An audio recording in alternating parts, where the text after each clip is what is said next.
Hi guys, இது என்னோட டே 18 of my 99 days weight loss challenge. I failed today அப்படி தான் சொல்லணும்.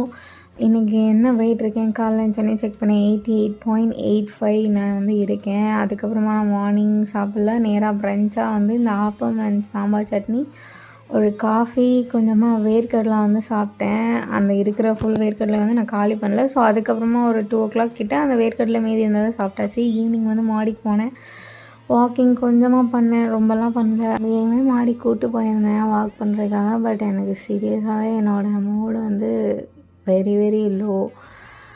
Emotionally I am very down yesterday. So ஒழுங்காக சாப்பிடல, ஒழுங்காக ஒர்க் அவுட் பண்ணல, எதுவுமே பண்ணக்கு தோணலைங்கிறத விட அதில் என்னால் கான்சன்ட்ரேட் பண்ண முடியல அப்படின்னு தான் சொல்லணும். ஸோ டே 18 வந்து இப்படி தான் எனக்கு போச்சு. ஒன்றுமே ஒழுங்காக பண்ணல. டின்னருக்கு கூட நான் அந்த டீயும் சுகருக்கு பதிலாக இதுதான் ரீப்ளேஸ்மெண்ட்டாக நான் யூஸ் பண்ணேன். ஸோ அதுக்கப்புறம் இந்த ரோஸ்டட் சன்னா அப்படியே என்னோடய டின்னரை வந்து ஃபினிஷ் பண்ணியாச்சு. அவ்வளோதான். இன்றைக்கி டேயில் வந்து நான் ஒர்க் அவுட் ஒழுங்காக பண்ணல, ஒழுங்காக சாப்பிடலை. It's not for my weight loss. எனக்கு I am very down today, that's why. இதை நீங்கள் கண்டிப்பாக ஃபாலோ பண்ணாதீங்க. நல்லா சாப்பிடுங்க, நல்லா எக்ஸசைஸ் பண்ணுங்கள், weight loss. Follow me for more updates in my weight loss journey. See you all in my day 19.